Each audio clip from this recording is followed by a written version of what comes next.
What's up, everyone? I just wanted to take a second and let you know how much I appreciate all of our listeners and supporters of the podcast. If you enjoyed the content, I'd greatly appreciate it if you could take a second to like, subscribe, share, and review our podcast. It really helps us out in ranking to get the word out about the industry.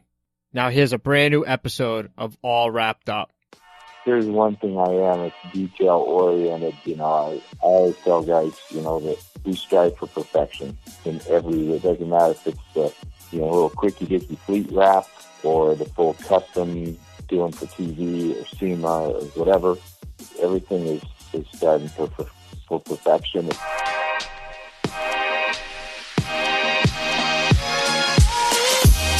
What's up, everybody? Thanks for tuning in to All Wrapped Up Podcast. We'll be interviewing industry-leading wrap companies to share tips, tricks, stories, and more.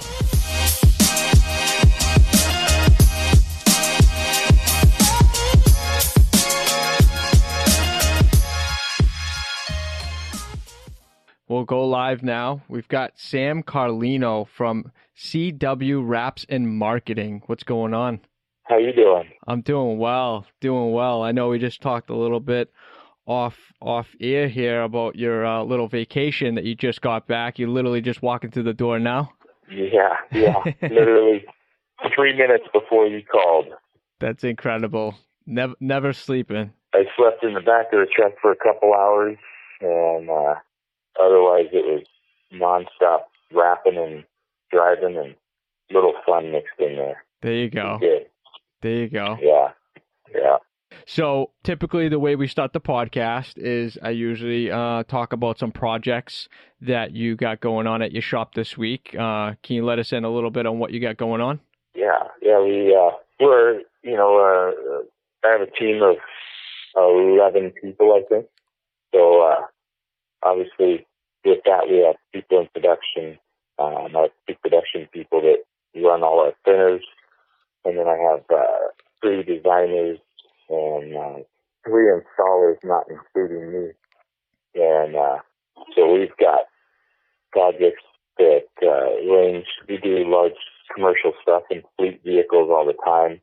But while those are getting mixed in and pumping in each day, you're doing boats and customs.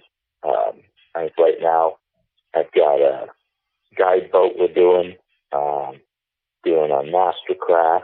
We just finished up 3 wraps today for a cellular team. That is about 2 hours south. We just opened up our new shop, another one, about 120 miles south of us in Lewiston, Idaho. It's just a big market. We've been doing it for years down there, and it just demanded that we open another shop. So literally on my way home from California, I didn't even get all the way home. I had to stop in Lewiston with the guys, and they met me down there with the material, and we wrapped all day. Wow. So, on your social media, going back to the boats, it seems like you do a lot of boats. Mm-hmm. We do. This time of year, too, when people start getting spring fever. Yeah. I always try to get them there in the wintertime. Where we're up here in Coeur d'Alene, Idaho. Right. So, we can have mild winters or we can get dumped on. Mm-hmm. And this year was, kind of an in-betweener. I was trying to get people in here in the winter to do their boats, because then you have time. They aren't in a hurry to get it back. And it gets a good filler. A lot of our other companies, they don't do as much in the winter. They slow down a little. So things always mellow out a little bit this time of year, or in the November, December, January time. Mm-hmm. And so we just try and get boats in. I don't know how many we do. We have race boats that we do. They down in Hell's Canyon, they race up the river.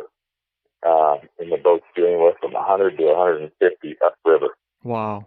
And so they're all aluminum. Every one of them's custom fabbed, and instead of painting them, because they get used, the guys just wrap them and make them look thick. And so we probably do a dozen of those a year, and then that Hell's Canyon on the Snake River, there's so many jet boats. The guys are big boats,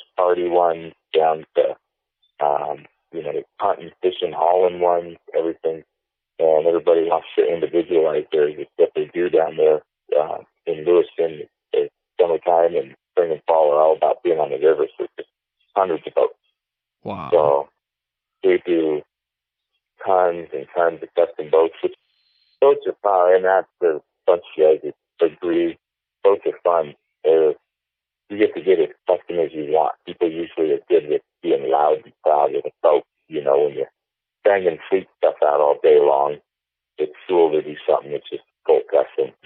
Right. And as far as like the installs and stuff for boats, I know people usually shy away from them just because of either the fresh water or the salt water kind of beating them. They're afraid of the warranty. Mm-hmm. What type of extra steps do you take in order to ensure that the vinyl is actually adhered the best that it can in order to kind of minimize the material kind of peeling in the water, so to say? Yeah.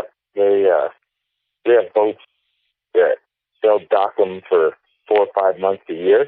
Right. And then, the race boats, they're in and out of the water, so they aren't constantly submerged. But when you're doing 140, 150 upriver, that's some pretty serious pressure along those bottom edges. Right. So we try and keep them where, as we go down, we don't try and go too far under the boat. Keep it away. It's just too much pressure. And then we'll use clear edge seal. We'll use a little bit of the liquid edge seal as well as the 1/4-inch clear edge seal tape. And we just make sure that every edge on a boat is sealed up. Back edges, front edges. Those front two where they meet together, we'll typically run, the PPF clear block. Right. We'll run a big strip on that front edge just because when they load them into the trailers, you can have issues, and it'll still mar it up over time, but it'll definitely help protect it, and it just seals that front edge up, and seems to, we don't have anybody having any issues, Little dab of, Bullet Pro or 94 primer along that bottom edge. If you've got one that you want to make sure it's just styled in, right. We'll run just a small bead along that before we lay it. And that way we just keep those edges nice and tight. Then we seal them up. Lots of good post seats. And we don't have any issues with them, whether they're fiberglass or, like I was saying, those other boats, those are custom fabbed out of aluminum, and raw aluminum and vinyl are two phenomenal products. It fits the aluminum better than about anything except itself. Right. Are you using special medias in order to use on the boats, like the 480, or are you just using the IJ 180? Yeah, we use IJ 180 a lot of the time. We've been using IJ 180. It just seems to be the adhesion. It's a little bit tackier. Right. And so it gives us good adhesion. We'll use that new MC, I think it's 120, the silver, IJ 180, and it just gives a real cool look on some of these boats when you get that little bit of color to it. And we've used Avery. Avery has the real high, that real glittery stuff.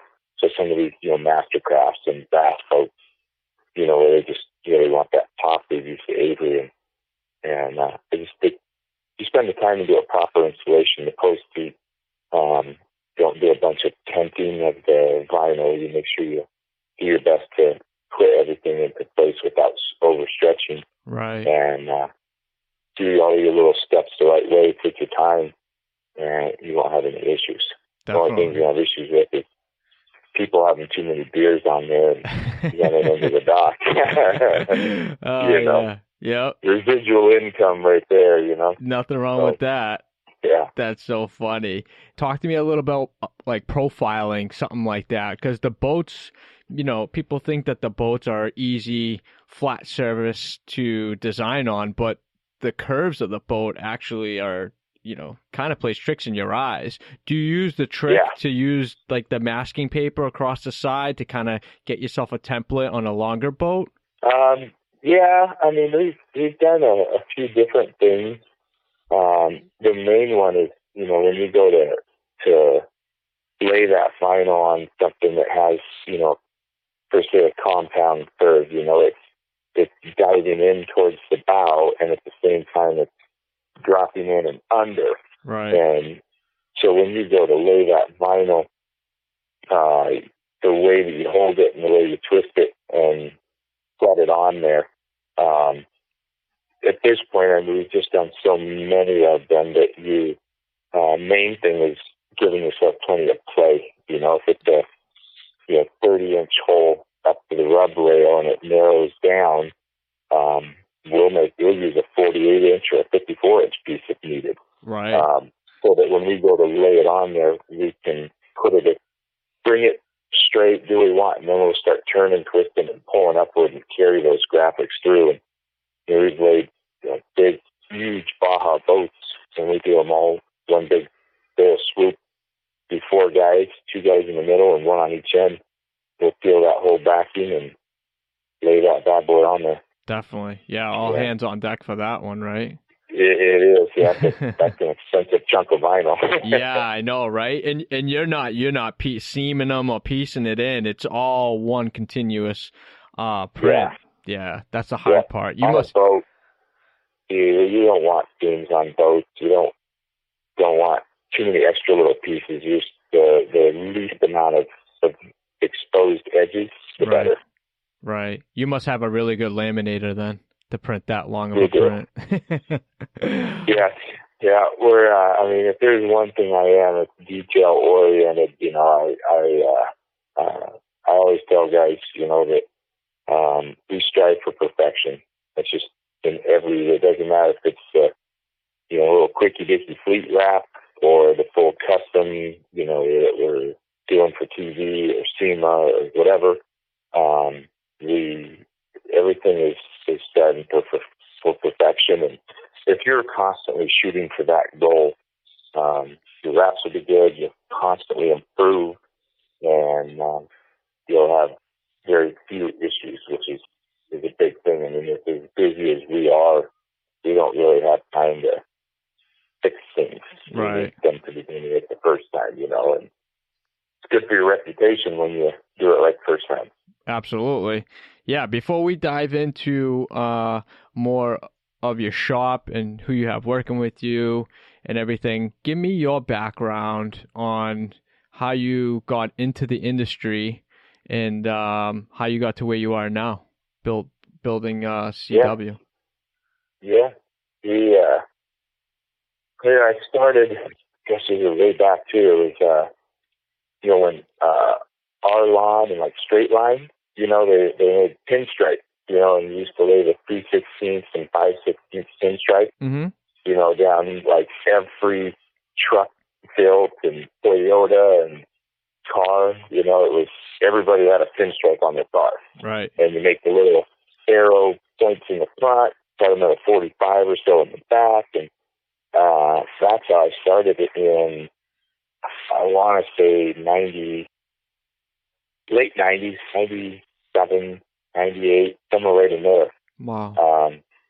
And so I just pinstriped. And that was when paint was real popular, but vinyl was becoming more popular as you could decorate it up, and vinyls were starting to do a little bit more. And so for a few years, I pinstriped with beads and plot on the light table. It wasn't a printer, so you did everything. If you had the stack vinyl, you get 2-3 pieces stacked on each other. Then we started plotting out, the fancy little hood ornament style pinstripes. So we would do them out of vinyl so I could plot them. Right. And we started doing that, and that looked real good and turned out real nice. And things started getting a little crazier, and then they started coming out with just the graphics. They'd have the big splashes you could put on rigs, and I remember like the monsoon and some of those. And so they were nothing like you have nowadays, but we'd lay those bad boys on, and I did that for 2-3 years, and then I didn't really do a huge amount with it for several years. I knew how to do it, and so I'd help people with their graphics, and I'd do this and that, a couple times a year, here and there, and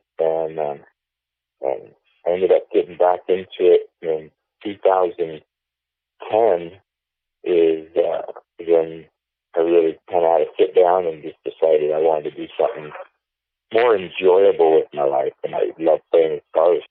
And with what we do, we can literally change a car and turn it into a custom ride in a day. Right. With, body shop and all that. I didn't really have a desire to sit there and stand on a car for a week. So I didn't see the excitement in that one. And, it's got immediate gratification. You rock a rig, it comes in, plain old white rig, and you could drop that Audi or whatever in a day and literally change the look. It's pretty cool. And so now literally you're doing custom rides and stuff like that. And then you start looking more and more with people and start working with them on, okay, they're going to do wheels, tires, and this and that. And it gets to be fun, and everything's custom. Every day's different, Right. And so 2010, 11 is when I started it.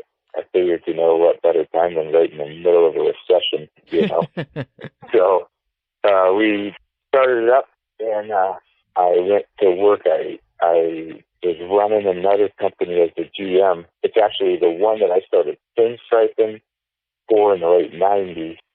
They called me and they needed help. They were struggling during the recession. So I came in, and they were more of a distributor for signage in stores, pharmacies, grocery stores, things of the sort. When those contracts just started withering away, I went in and I had helped run other companies before and looked at what we had, and they basically said, you got a month. It's January 1st, 2011. And I chatted with them and did some stuff in 10, but January 1st, 2011, you've got till January 31st to help us start making some money or we're shutting the doors. Wow. So I said, we're going to focus on retail and not wholesale because obviously that's not working. And wraps, even though wraps have been around, I mean, you got the Jim Millers and guys like that been doing graphics for decades. Right.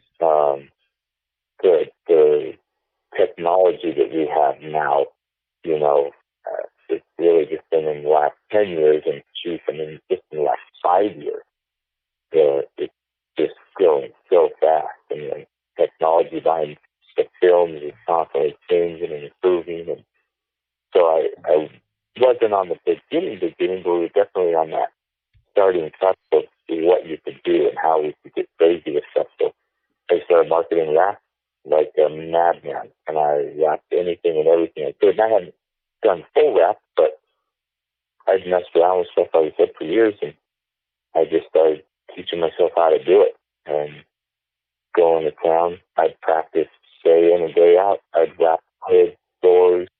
I'd just take scrap vinyl and just wrap it.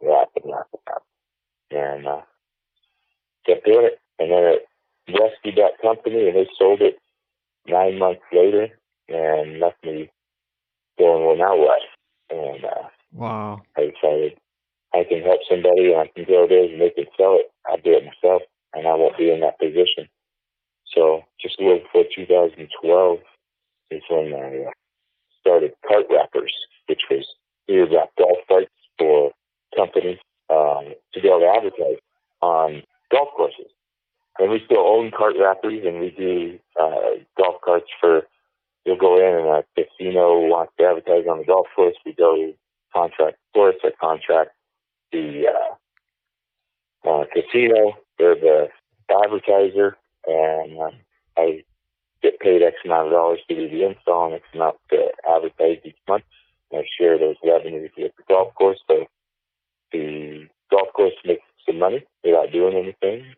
It's happy because they're hitting a total fit niche group of people, and I get some bucks along the way, and everybody's happy. And so starting out with golf carts was probably not the greatest idea because probably to a lot of guys, they're not the easiest thing to wrap, But, no, I think it's smart though, because I know a lot of golfers, and I don't have time to golf myself, but it's not cheap to join a golf club. People that Yeah. usually golf usually have quite a bit of money to spend, and they're taking days Yep. off to go golfing. So to have your logo or branding on a golf cart, me personally, I think that's genius, because those are the types of people that are going to spend money at the end of the day. Yep. Yep. It just, it's such a new concept, that it was really tough, to get people to buy into it, because nobody's done it. Right. So, and then how do you price it when nobody's ever done it before? What are people willing to pay? You don't have anything to go off of. So it was really ground floor, and it was just a lot of trial and error. Mm-hmm. And during that trial and error, you're not making any money. Right. So, when I went to do this and wanted to start it and to make it happen, I had literally, I couldn't keep pennies together. Mm-hmm. So I took off to California because I figured they had more golf and they had more money. And I left my wife and kids up here in Idaho, and I was down there for 6 weeks, literally banging on every single door I could go to. Wow. And only enough money to get there, and my wife was not real happy with me at that point. But I said, there's nothing like the motivation of wanting to get home, so I got to sell, and I got to make it happen. And took about 6 weeks, and we got some good stuff finally popping. Nothing crazy. I think I did a total of $11,000 in my first year. Because I wasn't an established rap guy, I went into this as that golf course advertising guy that did the rap. Right, okay. So I didn't have, the HVAC guy or Pepsi or anybody calling me saying I want to do rap. Mm-hmm. I was just literally selling this. And so it didn't do much. It was pretty small. And the next year it went a little better, and so we sold a little bit more. We made some bucks. But it was literally, at that point, when I started getting, I think in 2013, I started getting some calls. Hey, I saw you get golf carts and you got my truck. You got this. Sure. So we started doing some of those, and after that just kept going and going and going until in 2014, we made CW Wrap and Marketing, which then became the parent company. Cart Wrappers was a DBA for us. Mm-hmm. So we still have Cart Wrappers that does its thing, and CW Wrap was more appropriate for what we do. In doing boat or a truck or a fleet, I wasn't niching myself into just golf carts. Because Cart Wrappers definitely doesn't say wrap my fleet. Right. Box truck. So we had to do something, and we still have customers call us Cart Wrappers, but that was where C-Dub came in, and I thought it worked well with like Carlino's way. I just thought that worked out good, and so we ran with CW, and that was C-Dub this day, and it just keeps going. That's awesome. That's cool that you kept the Cart Wraps name kind of intertwined with the CW in there to kind of just represent of where you came from too, which is kind of nice. Yeah. I mean, back in my truck and a garage, like a lot of the guys, they're literally blood, sweat, and tears and no money, but you got that goal, that vision, and dream. Yeah. And you just go for it. And again, I'm not going to say it was easy. There were many times my wife's like, you got to figure out how to put food on the table. They can only eat grits and peanut butter and top ramen for so long. And so pushed hard and ended up getting a shop, and that was a crazy one. I remember when I rented the shop, I rented it by the week to start, and I was nervous as hell to pay $350 a week to rent a shop. I had a couple of my first big vehicle I did here was a SWAT vehicle. It was huge, and I didn't have anywhere to put it. It fit in my garage. Couldn't put a SWAT vehicle in front of my house. I was like, what am I going to do? So I literally drove all around town, and I found a lease sign on the building. I walked into the guy. I said, it's a kind of a duplex style big shop on each side. I said, can I rent your shop for a week? It's the lease. I'll keep it super clean. He's just a good old boy. And he said, sure. So I rented it for a week, and that week ran into another one, and another one. About 3 months later, came to me and said, I got a guy that wants to rent this out, but I like you, Tanner, and I want to give you first dibs. And I thought, man, I can't not be here now. I'm getting used to this. So I had to commit to $1,400, and I was freaking out. Wow. And I committed to $1,400 with a handshake, literally. I've been in this shop now going on 5 years, and I never signed a lease or nothing. Just do our thing, and he's a good old boy. I drop him a check every month, and life's good. That's incredible. Over a handshake, and still to this day, you're in that same building. Yeah. That's awesome. Now you expanded to that other duplex next door, right? As your kind of install. We actually rented the shop right next to us. Not part of this one, but right next to us. We had to get another 5,000 square feet, give or take, and we turned that building into the wrap shop. The C-Dub wrap shop, and that's where the guys do all the wrapping. Those printers started to take up more and more room as we accumulated more of them. And so I think we have 2 Muto 1624s, which is just the eco solvent big printer, and then we have a Muto hybrid, the UV, so it'll print on a flat substrate, Coroplast, Dibond, Mescan, all that stuff. Prints roll to roll as well. But that, if you're doing flat stock, you got to have 10, 12 feet, in front of and behind that machine. Right. And so between the 3 of those and then a couple of production tables, I had to boot the guys out of this one, put them in that one, and move all the printers and everything into what was the wrap shop, and just give those guys a lot more room to be more effective and efficient.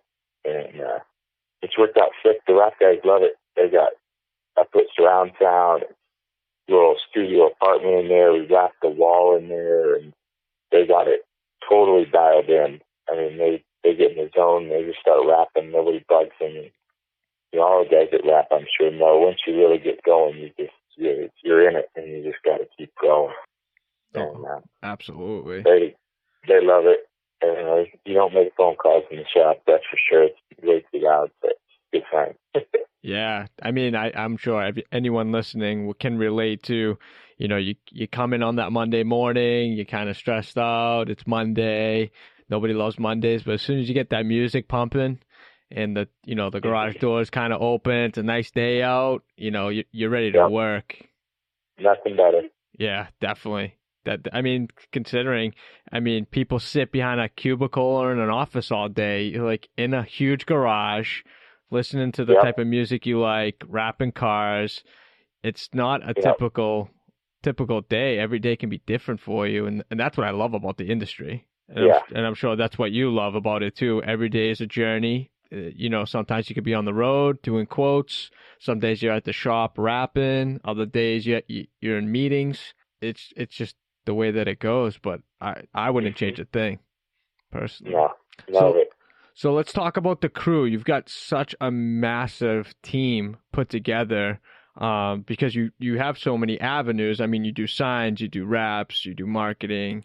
Tell me about your team and how long did it take you to get kind of everyone kind of together? How did you build it? That must have taken quite a while. When I got this shop, it was starting to pick up, and obviously I had to keep myself busy, and now I got overhead. I didn't really have overhead.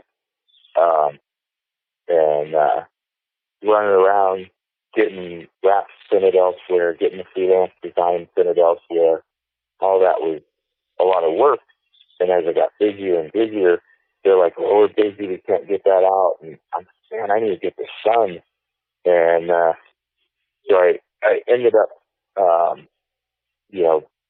doing that stuff, but having to get somebody to come in and help just with phone calls and meeting with people, because I couldn't do that. I was trying to handle all this wrapping, and I didn't have that time anymore. So I hired a guy, just literally a sales guy, Wow. to just help me meet with people, quote jobs, and do them.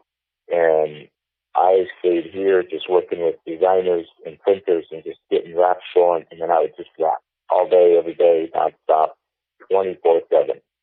Because now I'm actually starting to make a few bucks, and my wife's not yelling at me going, hey, you got to get this going. So do that with a sales guy, it just kept growing. And so then you're like, man, now what do I do? I need my own designer. So we hired a designer to help, because the design aspect is probably one of the biggest bottlenecks in our industry. You can bog down real quick in design. Right. So brought a designer in, and he started helping. He literally sat at one of those little 4-cornered folding chairs and a lawn chair in the middle of my 5,000 square foot shop and worked on design. That was it. And it just kept kind of cruising from there, and everything worked off of itself. The busier you got, the more it was like, man, now I can't handle it. What could I use? And so that next step is finding somebody that could run a printer for me, because I just couldn't sub it out anymore. But it was too hard for people to keep up with me, and so I found a guy that could run a printer, and bought a printer. So that's when things really started to rock and roll. It was nuts though. We just started cooking, and the next part that came after that was just handling all the paperwork. Now I can't wrap, because we're doing so much stuff. Now you're worried about, how do I make sure everybody gets paid, do my taxes, I got to do my invoicing. I got to get paid on these jobs. Right. So I ended up hiring an assistant, office manager, and I just kept going from there. Then you end up getting more and more. So now I got 2 outside sales guys, technically 3 designers. I have 2 production guys that just run the machine. Now one of them's also a designer and installer. He owned his own company, and he basically acquired his company. Nice. And he came to work for us, so I got his customers, and he came to work for us. So it was a great addition, because he kind of had a good rounded understanding of wrap days. And I've had 3 wrap guys. One left here about a year ago. He's traveling around, goofing off and finding himself or something. But the others, I hired a wrap guy about 4 years ago in Houston. I trained him. He never touched vinyl, but Randy had kick-butt work ethic, and he just wanted to work. And I said, just stick with me. I'll teach you how to do it, and you can build a career. And 4 years later, I doubled his wages. He helps me run the shop, kicks butt, and now he's teaching the new guys the quality and what I taught him. And he makes sure that exactly the mentality that was instilled in him is instilled to the new guys that we bring in. And we don't look for, I'd love to snag a rapper that's, obviously legit and awesome, but you got a good legit rapper out there who's not looking for work. Right. So a lot of time you got to find somebody that's willing to work, willing to learn, and got some work ethic. Because I'm sure a lot of guys tell you that the rap industry is not your typical 8 to 5 Monday through Friday 40-hour job. Right. It's all over the board, and so the teams, like I said, I think been up to as many as 15 people. I think right now we're at 11 or 12. Wow. But I think it's 11, and it runs really well. I can take off. I was just talking with one of my rap buddies out in Nashville today, and we were chatting about the difference between like his biz and my biz, and you trade time for money or money for time. Mm-hmm. And I chose to build my business this way because time with the family was more important than more $100 bills. And so it gives me the availability. And I can take a trip. I can be gone. And I have a marketable company. I have a sellable company. My company will run. I'd love to say it's not going to run as good without me, but my company will still run and still make somebody money if I didn't sell it. Exactly. Whereas if you're an installer and you got a cut one, but you do it all, pretty hard to. It's not worth much. Right. Because if you ain't there, it's not doing anything. So, right. And I think that's a mentality of most rappers. We either solo guys, or we got one or two other buddies kind of helping out. mm-hmm. You know what I mean? Cleaning, taking things apart, wrapping small Yep. panels. Can you make money? Yeah. You working like an asshole? Absolutely. You never get a day off. I was a solo guy. I did all the production, design, install, everything myself. When I took a week off or a few days off to cut out, all I did was think about work. You never really fully take a vacation when you're working that way. And I think you've dialed it in really well, where you have a great team behind you. You can sneak out for a couple days, go on vacation, make it somewhat of a business trip too, and still have your business running sufficiently and making money while you're gone. You don't have to worry about it. Check in with the guys, the girls in the office or in the garage, and that's it. That's awesome. I'm very envious on how you run your business and how far you've come, since 2010, 2011. That's great. Pretty crazy. Right? Pretty crazy. And I look at what I'm doing this year, and if you'd asked me, 5, 6, 7 years ago, you're going to be rapping, having, like 10, 11 people do. Our goal this year is $2 million in revenue, which is ridiculous, to be at that level. And then, your cars would be at SEMA and other shows, and, it's unbelievable. Unbelievable. That's insane. Let's kick that ride. Yeah, right? Right? Yeah. Let's talk about some projects as far as some cool stuff that you've done. What was one of the hardest projects you've had to wrap to date? I would say doing color changes on semis. The tractor part of the tractor trailer. Oh, okay, like the front of the semis. Yeah, you wrap a whole cab on some of these older ones, and they've got 4,000 rivets just on the cab alone. Yeah. And big curves, big hood, big sides, big wheel wells, and lights. Some of the old school ones, you got the big air vents on the side, and the horns, and the cab lights. Just taking them apart, cleaning them, putting things where it needs to be, and then laying everything out accurately. We just did one. We did white and green. We turned the blue one to a white with green stripes, company logos, all that. And so there was no gimping, because if that blue showed through, it was just going to look like crap. So you're taking the hood, opening it up, wrapping the inside jams, just going crazy. It wasn't a complicated one. I had way more complicated wraps as far as the design process, which is always, how are you going to lay this out? How are you going to do it? But when it comes to just the technical and the skill, wrapping a semi, I think is probably one of the ones that is been one of the tougher ones. Whole boat sometimes with a blank grade up there, and you start doing the upper section of some of these Bajas and things like that, and you've got cleats and running areas and all that. But I think the detail in wrapping these full semis is ridiculous.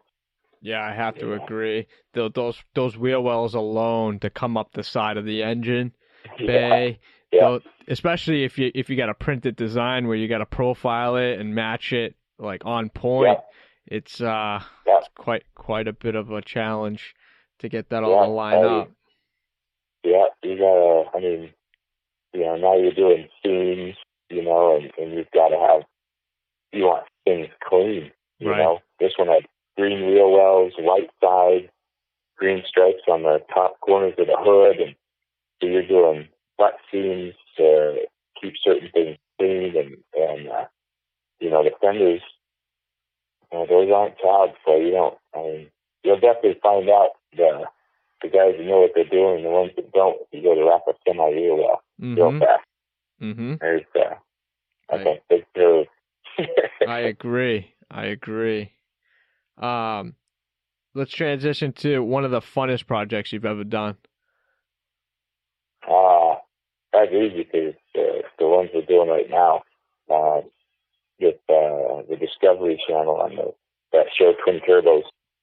Yeah, let's talk about that for a little bit. How did you hook up with these guys from the show? It was a couple of years ago. I met them at SEMA, and they had a rig Ford Raptor that was wrapped, and real nice truck, and it was done all matte black, and they were trying to get their top 10, best build, and they were in the running, and it had a few little issues, and it was matte black, just everybody coming up and rubbing it with their fingers and touching it, how black is, especially the matte black. And so it just didn't look real good, and it had a few little pops in places. Yeah. And the guy, Doug DeBerti, which is the dad, he found me wandering around. I was in this show. I was actually in Vegas doing fleet wrap for one of our customers. And so I made sure and plan those wraps around SEMA. So I'd go wrap all day, and then I'd do a SEMA show and walk around dirty and in my outfit, but uniform. But he happened to see me and said, "Hey, you wrap?" I said, "I do." He said, "Could you give me a hand?" And I said, "Absolutely." And dragged me over to the Ford booth, which if you've ever been to SEMA, Ford puts on like an event, an absolute crazy event. And I'm walking in there just going, "Oh my gosh, I'm going to touch a vehicle in the Ford booth." I'm freaking. So I'm going, okay. So me and my guy, Rando, he's with me, and we just start going around and just cleaning it, spending time with the heat guns and alcohol. And, I worked up on the headlamp area where we had some of the issues and just made it look real good. And he's like, "What do I owe you?" I said, "You don't owe me nothing, man. It was fun just getting to play here and whatnot." And he still put me a few bills, but I said, you ever need anything, holler. I'd love to work with you guys. And that was pretty much it. He said, "Hey, we got stuff in the works. We'll keep you in the loop." And I said, "Perfect. Let me know." And it was totally just took care of a guy, moved on, but he remembered it. And it's probably 3-4 months later. He said, "Hey, we're working with the Chevy. We might be using you and might need you if you're interested." I'm like, "Yeah, sure." And it's one of those things where you hear it, but unless that comes to fruition, you're like, yeah, okay, we'll see what happens. And every 3-4 months he'd call and he'd say, "Yeah, this is moving forward." I'm like, okay. And I want to say it was October or November of last year. He calls me and says, "Hey, Sammy, I got a guy I need to chat with." Okay. And he put this gentleman, Steve, on the phone, and he introduced himself as the producer.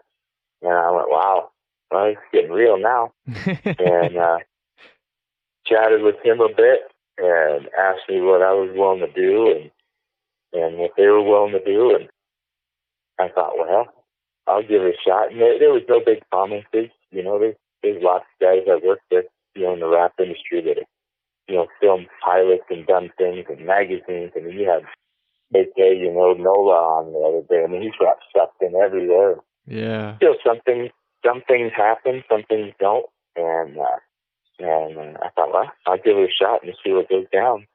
And that first stuff we did for him was the 1,000 horsepower first ever gift truck.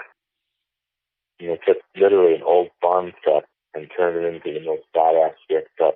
I mean, it's just, if anybody gets a chance to watch that episode, they did it for a guy, Naoki. He's a drift truck champ. The guy teaches it, and he brought him an old beater farm truck and said, I want to make a drift truck. I want to make the first one in the world. I think it'd be badass, and I want to attract people to the industry. And the birdies killed it, made an absolutely badass ride. But it was black fenders, white cab. I mean, it didn't look totally badass. And so that's when they wanted us to come in, and I printed that whole wrap on the MC120 silver, did it like black and silver and dark charcoal, digicamo, drew the American flag in there, a few other little things that are subtle watermarked in, and did their logos up, and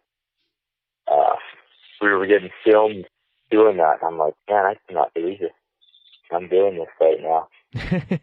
And that one right there, because it was the first one, is probably like the coolest. Not to mention the ride, you know, being the first ever. And it was an amazing experience. And now since then, we've wrapped an F-150. We used 3M with an ultra matte laminate. It's just ridiculously flat. Wrapped it white, and it literally almost looks like it's made out of paper. Yeah, you pull it outside, it's so bright it hurts your eyes. Really? Yeah, oh my gosh. Threw a couple of matte black hood accents on it, and I think the next two episodes are their SEMA Mustang build, but after that, you guys will get to see that white truck. It's just an absolute ripper. And then I actually, literally, when I was telling you, I walked back in. I just got back from working on the Jeep, the build, chop top, big tires, wheels, maybe a Hellcat motor in there. Wow. And, it's stupid. It's ridiculous. That's ridiculous. Insane. Yeah. 17 hours straight.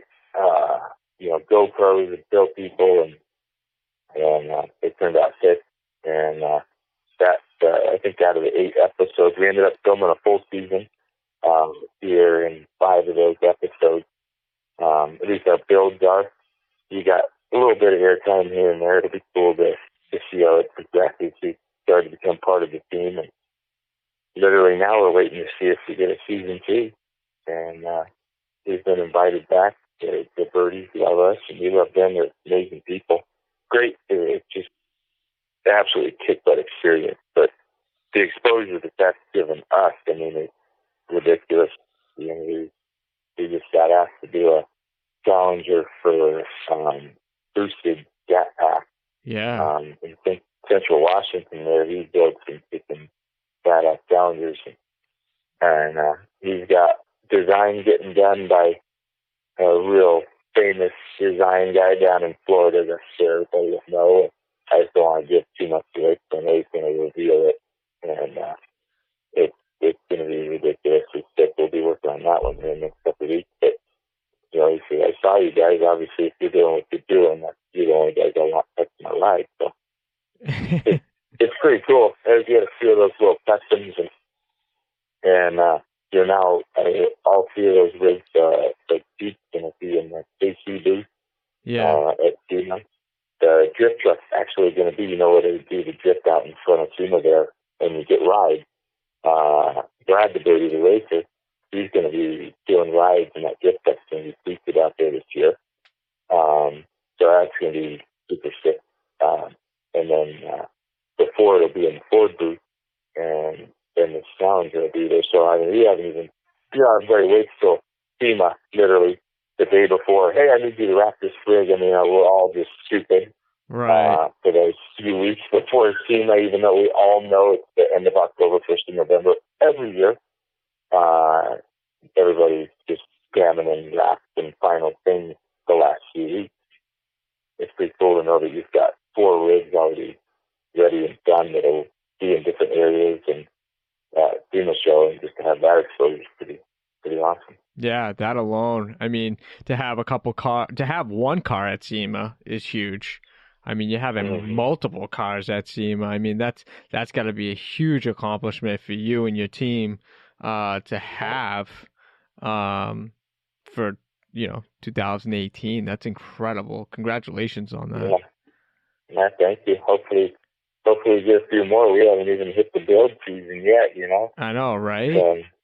I'm usually we have 2 or 3, so it'd be pretty cool to have half a dozen rigs or more, scattered throughout there. And we'll be there with them at the Ford booth, and we'll be out there with the truck that we did. So it'll be cool to get to hang out and just kind of see those guys that rock those rigs and share the experience or whatever it is we're supposed to be doing. I don't know exactly, but they tell us what to do.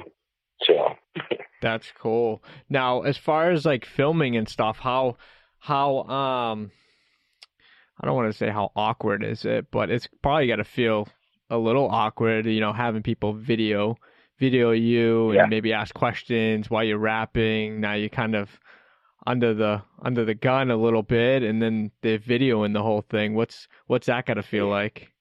Yeah, it's we give tours, through our shop, and people want to see. A lot of people, I mean, you, me, guys listening, we all rap, and we know it. We know the industry, but it's crazy how many people. You mention it to somebody on the street, and they're like, wooka wooka wooka, like all the time, to the point where you just want to punch somebody. Oh, you're a rapper, you're like, oh my gosh, man, I heard it way too many times. Or a rap's like sandwiches? No. Rap's like around the day? No. I mean, people just don't. It's amazing. Some people still don't know the industry, and so people want to watch you. And so when we do outside jobs, people will stop and watch, and you get used to it. But when the camera's on you, it's a whole nother, probably the biggest one is then, the guys that I know in the industry, they're damn good, doing like, part of the mob or pretty uncertified. My biggest thing is like, I'm doing something. Some guys out there going, what the hell you get? He's not doing it right. What's that, And, criticizing you or whatever. That's all my biggest is, somebody wanting to nitpick you because you're on TV, and they don't know I might rock that panel 4 times. You know what I mean? Right. But, hey, that was really good, but let's do it again. I just rapped it. You rapped it again. And they're just right there. There's anywhere from 3, 4, 5 to 6 or 8 GoPros everywhere. And then the film guy, he's just down with the camera right there, just going. And what takes you, we might feel bang out of rapping 6, 8, or 10 hours, ends up being a 2-day project because it's, all right, there's a cut. We want to shift over. We want to get some different angles. We want to do this. And, Sammy, can you do this? And it's a very real show, but, they still have to do their thing. Right. And, it makes you have to assume you're going to take 3 times longer to do whatever it is you're going to do. Exactly. Purely because you got to reset the camera. Now we got to have your batteries on your mic. Yeah, I mean, so, but I wouldn't trade it for the world, man. It's one of those things. It's just a badass experience, and you just put that in your belt and keep it there and kick-ass memory. That's awesome. That's awesome. Hopefully season 2 gets approved, and we just keep working on just badass builds. These guys, they build awesome, right? So cool. Are you able to talk a little bit about what a wrap is and talk about the technology and kind of almost teach the audience or the viewers like what actually a wrap is? Because I think that would be huge. I haven't seen the first show. I've seen snippets on like YouTube and things like that. Mm-hmm. But are you able to talk about the material and how it works? Kind of teach people On the show? Yeah. Like as you're rapping, or is it more just like, hey, we're rapping this is the concept, and they kind of shoot the crew, putting it on, and then that's kind of it? Yep. When we did the whiteboard, we got to talk a little bit more about, as we became a little more part of the show, Mm-hmm. we're allowed to, I guess, talk more. We're actually, hey, Sammy, what is this? What are you doing? You get to explain, at least what we're doing or why we chose what we chose. But it's pretty basic. We don't get to talk about the rap itself. It's just, more of how badass it's going to be, or oh, it's going to look so cool, and move right into taking a rig. And, like the guys down there, the fab guys, they hate us. They do 99% of the build, and it doesn't look cool yet. You know what I mean? And it's cool, but it's not there. Then we come in and we wrap it, and they call us the glory hogs. As soon as we get done wrapping it, all of a sudden the whole thing comes together, and everybody's like, "Oh my gosh, it looks so good!" And you're like, "Dude, you just spent a month filming this thing." You know what I mean? And so I think hopefully as we progress, we'll get to do more. But we've been doing more of the behind the scenes stuff and explaining things on our YouTube channel. So that we're doing a monthly episodes that they talk more about C-Dub and where we're at here, like they were on the show. Obviously, we're promoting the show, but giving people more ideas of what it is we do before we show up there. And a lot of people, they're like, "Oh man, please go into printed wrap," and they're like, "Yeah, I mean, you have no clue." Just a designer having the skill to do a 3D wrap and the size of it and the complexity before we even stick it, and then the material costs and the printers and the ink and then laminating and prepping files and layouts and then prepping the rig and sticking it. You know what I mean? You're like, so that's what we're trying to do on our show is educate people as to what goes into it. And the next one is literally the episode 3, based on designs. When somebody says, "Hey, can you make me a design or do this up?" And you're asking, "What do you want?" I'm like, I don't really know. And you're like, "Okay, well, what colors do you like? I mean, do you have, I don't know, I kind of like, that blue, green, yellow, purple." And you're like, "Okay, so like, you have a different color." You know what I mean? And you're trying to pin it down. And so it just, in that episode, we talked about just what it takes to design, why artwork has to be so good. I mean, you do the side of a big ProMaster or a Semi, that little JPEG that you attach to your email is not going to work, know? And so it's that whole process and why you charge what you charge for design time.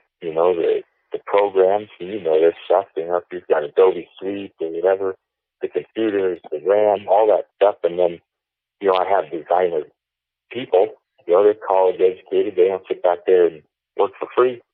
So, and everybody, they spin their wheels and say, "Well, let me see what you come up with." And and you're like, "I'm too busy."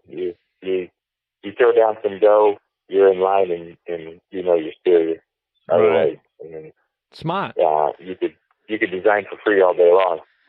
Yeah, you get those tire kickers all the time. Hey, design me something, or the famous words is, "Oh, if this one comes out good, I got a lot of friends, so we'll come down and and throw it down." Yeah, we've all heard that one before. Yeah, leave it at the door, buddy. Yeah, or I got 4 more rigs you'll do. And I'm like, great. So this is how much all 4 of them are going to cost. Right. And I have, Right. and I need X amount down to cover all 4 of them. And, that's when you level up the road, and you find out they're really serious. And if we do like some little signs and decals to, Pita Pit. I don't know, you guys got Pita Pit? No. It's a little, so Pita Pit, it's a restaurant. You buy the pita and they make your sandwich and wrap it in that red and white checkered paper. Okay. Cut it in half, and they put 2 round stickers on each side. And, to hold it, yeah. To hold it. And we make those for every Pita Pit in the United States. Really? It's, it's projects like, that's one little one. We do signs, banners, all this other stuff. I don't know. Our goal is to close out about 10 projects minimum every day. So, you're talking 200 jobs a month minimum running through our shop. On average, during the summer, we run about 350 projects being invoiced every single month. And when you got that much going, you really got to know, hey, are we in or are we out? We got to, you don't want to be a dick, and rude. Right. But, when somebody's giving you money and they want to do it, you want to make sure you're giving them 100%. And you lose one cog in that crazy wheel when you've got that much stuff booked out. It can throw stuff into a spiral real fast. Oh, yeah. So, jam you up real quick. Yep. Oh, I didn't show up. I'm sorry. Can I show up tomorrow? Nah, dude, I'm sorry. You're 3 weeks out now. Thanks for the phone call, too. Yeah, I know, right? Don't you hate that? They call you like the time they're supposed to be there is the time they call you. Hey, I can't make it. Well, what happened to the last 10 hours you've been knowing that you couldn't make it, that you couldn't call? Like, I could have put somebody in that spot and switched you out if I had, time, but now I have no time. So, we started instituting, phone calls, like the dentist, we call you a day before. Yep. They just want to verify you're scheduled for 9 a.m. tomorrow. I mean, with a schedule with that many projects, we've got it slotted. It's not really, I'm going to show up 3 hours later. I got something going, and we're already on to the next project. Right. And we started just calling, giving reminders, so that if something happens and they can't be there, at least we know. And we're like, hey, call this guy. Let's do it a day later. Let's get him in and just swap him or whatever. Right. When you got this many employees, you can't have a day where you're not producing. I think payroll is pretty hefty. Yeah, they all got to get paid at the end of the week regardless. So, you got to get those jobs in, and that's a lot of back end work. Not only, don't even talk about like, your employees coming into work, working their, 8-hour shifts, 10-hour shifts, 12-hour shifts, however it may be, but to micromanage all the everyone micromanaging all the projects. That's just, time management is, of its essence at that point, because your installers got to be on time.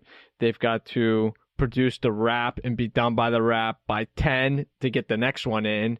And if they're running behind, it's just the whole day is just lost if you're not on time in the morning. That's just that to me, just talking about stresses me out. Yep. That's probably our biggest hurdle, is just project management. You're from point A to point B, develop forms and this and that, and how we store files. We have to get our own server and stuff like that. Right. Just so that, somebody comes in, hey, you did this stuff for me 6 months ago, a year ago, 2 years ago. I want to get some more. Knowing how to find it, have that, and at the same time, a new one comes in, it needs to be designed, and you've got, 17 other projects out there that needs to be designed, what takes priority, and just managing them. When you have 200 or 300 of them, I saw a thing come through on my email about thing down in Dallas that a bunch of rap guys are going to chat about processes, you know, the owning one, you know, things like that. And I'd love to, you know, find some program that is dialed in for guys like me that own a shop, you know, reasonable size and got a lot going through that just manages that workflow. Absolutely. It's crazy. Absolutely. Crazy. I know there's one out there. I forget what the name of it. It's called Sign something, I believe. I'm not 100% sure what the name is, but I had a friend that used it, and everyone would be logged into it. And as it went down the chain from design to concept to design to approval, and then it would go to production, and everyone would have access to this.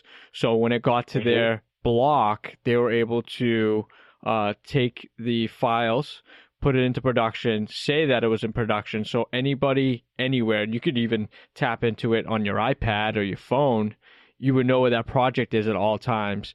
Because if especially if you have salespeople and they're contacted the salespeople, hey, when am I going to have my sign? Oh yeah, hold on, I'll check where it is. Oh, it's in production right now. You should have it tomorrow. I don't know. I forget what the name of it is, but I know there's something out there. But it's universal too. You can use it for pretty much any type of business. But they had everything in there as far as like signage, wraps, vehicle lettering, banners. They kind of had all the categories in there as like a setting, and then you can go in there and put in your pricing, and your salespeople can actually give people quotes right there on the spot as well, which is really cool. I thought that was really cool. Yeah. I'll have to put that in the show notes once I find out what the name of that was. But I'd love to.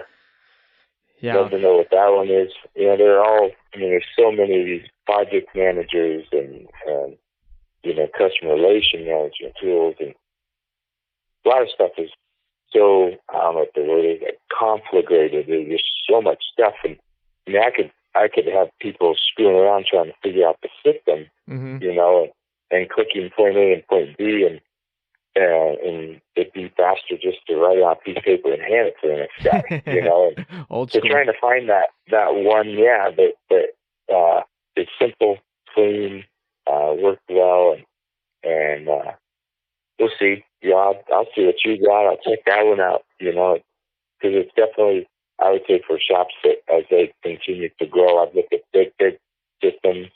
I've met with some companies that do, you know, 12 to 20 million a year. Look at their stuff, but you know, it's size that I'm at. It's that middle of the road guy, you know. You're not the small one, but you're not the big one. It's definitely something I know I battle it and want it to be a smoother process. You know, we've dialed it in pretty well, but that's definitely one. And you mentioned something too, is, you know, micromanaging. We obviously micromanage the project, but that's one of the big things I don't do at my shop is micromanage. You know, I tell everybody when I hire them, you know, talking about the team, I couldn't say this enough. I got a badass team. They're freaking, everybody in my shop has the same mentality. Most of the people are referral to the company from either people that work here or in some roundabout way, a family member or whatever. I haven't run ads for any of these people. Wow. It's all word of mouth and finding that right person and that fit the team. And I always tell people, I say, you know, you're a grown man, grown woman. I'm not here to babysit you, and you don't want me to. Right. You know what you need to do. You know your job.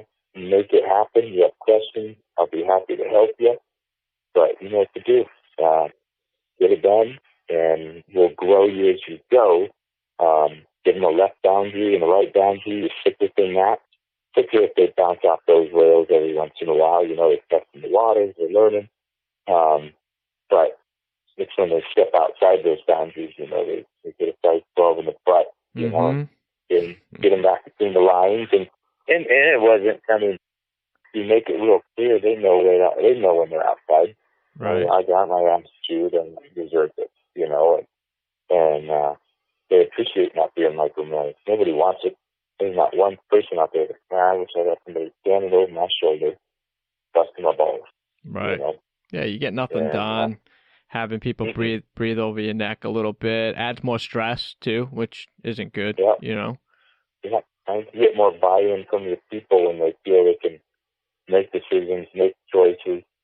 Obviously you need to have them trained so that they are on that same wavelength as you, and they'll thrive and they'll be vested in what you're trying to achieve instead of just, nobody wants to wake up and their feet hit the floor and they roll their eyes. Oh, I gotta go speed up. That's not fair. I'm like, hey, if we're going to be here, we don't live to work, we work to live. So right. Just do what we got to do, work hard, play hard, let's have some fun. If we're not having fun, what's going on? Why aren't we? We're playing with cars and boats and trucks, and you get to mess around on TV right now, and you ain't taking burgers, so let's enjoy it, it team life. I put my guys up against just about anybody. They're pretty solid. They're a good group, and at this point, I don't really have anything to do with whether or not somebody stays or goes. Most everybody stayed with me for years now, but I was telling people I wouldn't fire you. And my guys would get rid of you long before I would. You don't fit the team, they're going to be like, yep, you're not working. You're not working. And they'll boot you. You don't have to worry about me. They know they got their groove, and they know how they want to make it happen and how I want it. And they're not going to let you interrupt that flow, which is cool. Definitely. Definitely. When you got that dynamic in the office as well as in the shop, in production, everyone kind of just, you almost can do everyone can not speak but know what needs to go on type of thing. That's when you got a good group of people where you don't have to actually verbally say something. It's already been done, or it's getting done, and that's really cool. Yep. But going back on your training as well, let's talk a little bit about training. So, you are 3M preferred, correct? 3M certified. Certified. Okay. Tell me about that. When did you end up getting certified? It wasn't long ago. A couple of years ago. If that, I self-taught and trained and did that, and being as detailed as I am, my stuff was, I thought, pretty good. Yeah. And I never really pushed for it because there were a lot of times not everybody that gets certified or becomes preferred, is maybe the level that should be out there. I'm not saying that the testing and program isn't legit, but you run into some laps and they were certified or preferred, and it doesn't look like it's split. Mm-hmm.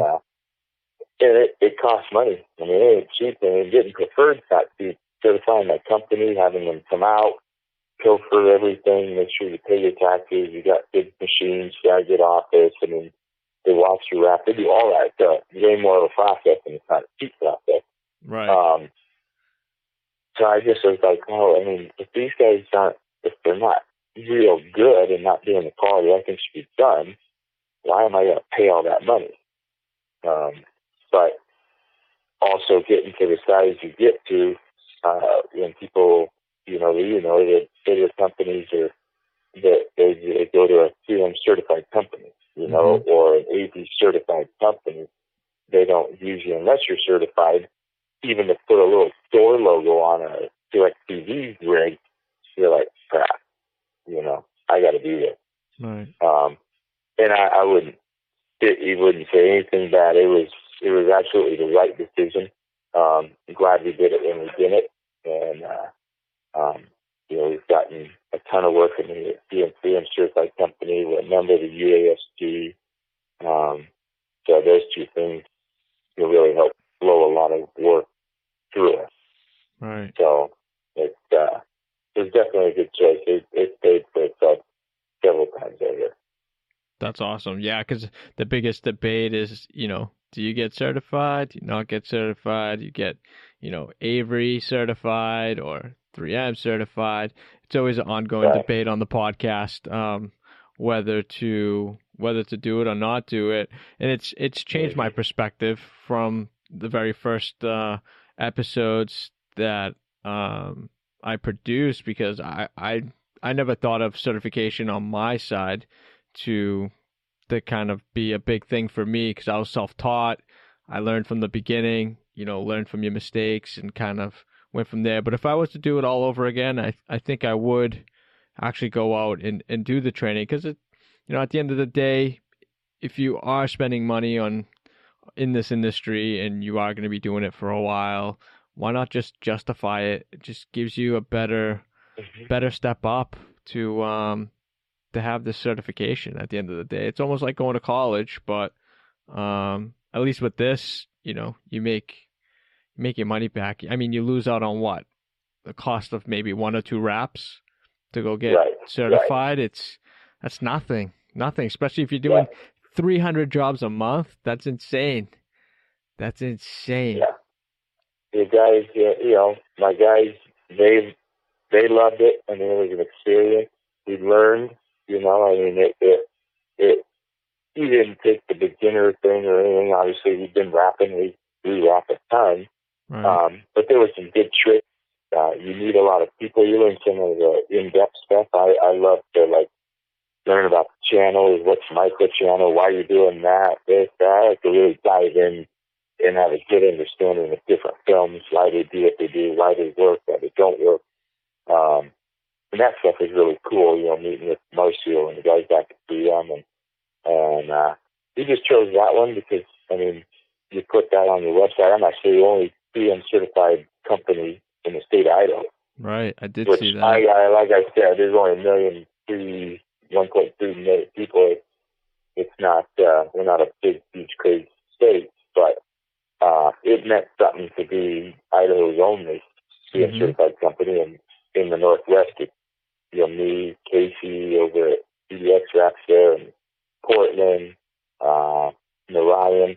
There's a couple of us, but, we all work really well together, and having that cert, putting it on there, people, they trust it. It's a well-known brand. I mean, with Avery, I want to take it because I love their product, and I want to learn more. And they're going to have different ideas. And, we've been trying to get our Nyquist and trying not to use it all the time. We love it. Phil's freaking awesome dude. Absolutely. And it's, unfortunately, as busy as we are trying to schedule out a couple of days, it's just, from where we're at, we fly back to Minneapolis. It's a process, We'll do it. And this year our goal is to finish up our Nyquist and Avery, and probably start moving in, that Dynoc dirt would be a really nice one to have. I think that where the industry's going and the advancements there, it's crazy. You can literally change an office building and whatnot, make it look like it had a remodel. Right. Just by putting Dynoc up. This stuff's absolutely amazing. Yeah. Huge industry. Architectural, it's going to be unbelievable. Yeah. A lot of us rappers will probably start working with project managers and construction people and things of that nature. And, all these new buildings going up, like we actually have the Wind project going up here in Boston. Just about 25 minutes from us. The building is just massive, but imagine getting that contract to do Dynoc and oh my God, like that would change your life. Guys. Geez. I mean, you could, some of these guys, a contract like that could be a year's wages, on one project. And you think about all the guys that are out there and we're working our butts off, and the opportunity that provides us, there'd be plenty of work out there. Each of us gets a decent, few Dynoc jobs, and you put some money in the bank or get out of debt or buy that machine you're needing or whatever. I think there's a massive industry that I know I want to tap into, and I know some of the guys back east are it's a no-brainer for us. Absolutely. To just literally move into it, glass stuff, sign off. I mean, you change the building. It's pretty crazy when you think it's all big stickers. Yeah, and if you think about it too, like look at all the things that we've changed. So we've changed the way paint looks in that industry. Now we're changing the way wallpaper looks in that industry. Yeah. It's just incredible, with the technology that's coming out now. Not that paint will never be dead. You know what I mean? There's always going to be cars that are going to be painted. There's always going to be old school wallpaper guys that, have their rollers rolling the glue on the walls and whatever. But, this industry, it's making strides and leaps into other industries and kind of getting a chunk of that industry or that money, in the architectural fields or even automotive. It's just so much money there. It's just insane. Yeah. Insane. Yeah, it is. And it's not going to change. I mean, people love it. It's the instant gratification. I mean, hey, I want to paint my rig. Well, we can get you in 4 weeks. You're going to mess around in your rig for 4 weeks, and then you'll get it back in 3 weeks after we cut and buff and do it. And, here, I'm going to drop my rig off, like we talked about earlier, white, and it comes back whatever you want at the end of the day or the end of the next day. Right. And at a fraction of the cost. Right. And it ends up being a no-brainer for a lot of people. And, especially when you want to change color of a brand new rig. You don't depreciate the value of that new vehicle by painting a factory paint job something different. And you're like, hey, I can wrap it, make it look cool, change the color, help protect the original paint. When you're done with the rig, peel it off, and then look awesome. Right. And that opens so many doors. It's incredible. I want to ask, so you are part of the MOB, the Masters of Branding as well, correct? Yes, sir. How did you get involved with them? Well, it's just a kick-butt group of guys, and he says the best of the best. It's an invite and an acceptance thing. So you have to be certified. You got to be good, and you've got to be. I think I've met lots of the guys. I work with them. I got one here with me right now. It's a kind of like a frat in one sense. You got a bunch of guys, and they have fun and give each other a bunch of shit. But at the same time, you've got this group of guys that aren't pride driven in the whole thing. Yeah.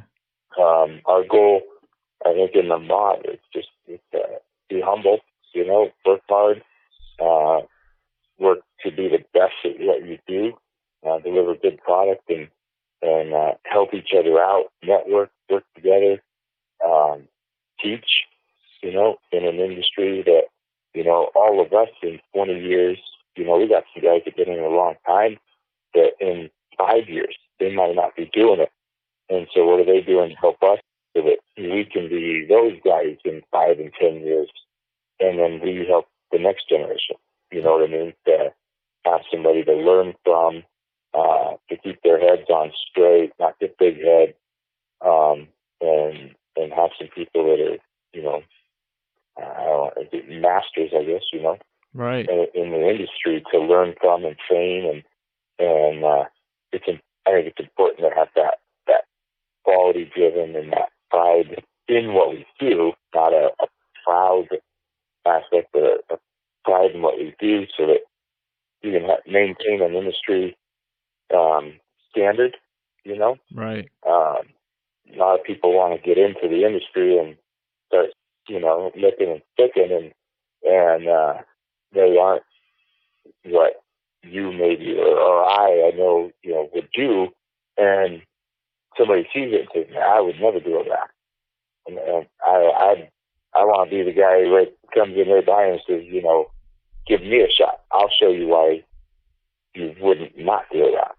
Right. and kind of holding the quality level to that standard, so that people can expect that, and at the same time we're willing to pay for that.